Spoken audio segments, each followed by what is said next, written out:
Today I'm back with just another really quick video, an update video on making the L Reuteri yogurt. So if that interests you, stay posted.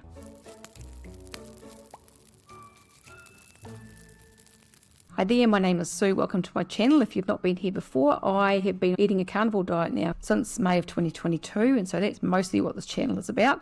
But I do talk about other things to do with health, and because my gut health has been such a big issue, I have got quite a few videos on making SIBO yogurt and making L Reuteri yogurt because that has been a part of my healing journey. Now, the video that I made just recently, I was showing how I make the L Reuteri yogurt from scratch because I had been asked to do that by some viewers. In that video, I was just making it the standard way that Dr. Davis talks about in his Super Gut book. If you've not heard of his book, I will link to that below. I did use a new prebiotic mix that I was trying out, which is made by Cutting Edge Cultures, who also do some starters for these yogurts, and I was using their L Reuteri starter as well. But since I made that batch, I decided to do a little bit of experimentation just from things that I'd seen in like the comments of my videos, and just to see if I could get the yogurt to work even better, because the problem that a lot of people have with the L Reuteri yogurt is that it often goes into quite severe curds and whey, and sometimes doesn't even look like it's edible, as my first batch was, as you can see here.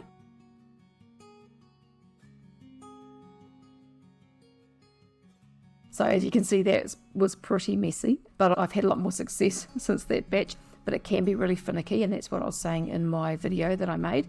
If you want to check that video out, go and do that. So since that batch in the video, I've made another 2 or 3 batches since then, and the experiment that I've been performing was basically lowering the temperature by 1 degree. I've been fermenting it at 36 degrees Celsius, which is 96.8 degrees Fahrenheit.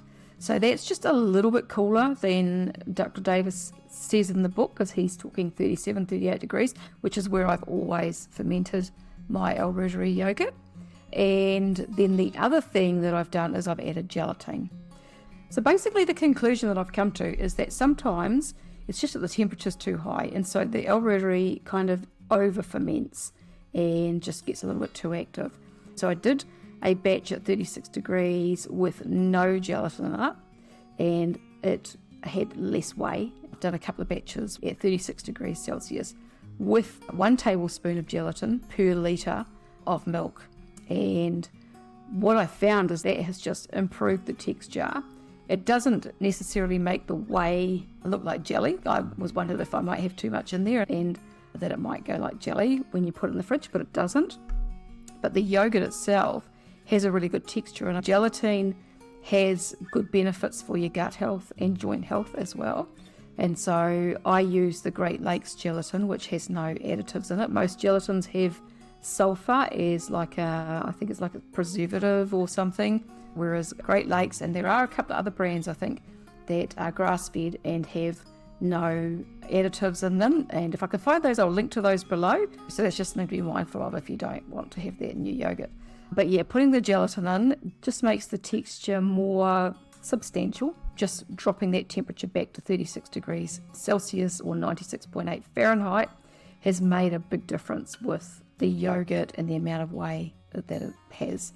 It's also changed the flavour. The flavour is much more subtle, whereas I used to find before that it had a bit of a cheesy flavour, especially when you first made it, but this is completely different. So that's my update. As I said, just a really quick update so that if anybody's looking for information on L Reuteri, they can hopefully find this video and try doing this. I'm never quite sure whether it's L Reuteri or L Reuteri. I keep swapping backwards and forwards.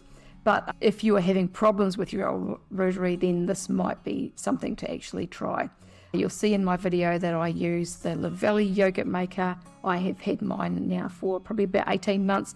Very happy with it. I did a review of the Lavelli yogurt maker if you want to check that out, and I will also have my link to the Lavelli yogurt makers below, so you can go and have a look at those if you want to do that. So that's my video for today. If you've got any comments or questions, just pop those below the video. If you like this video, make sure to subscribe and share, of course.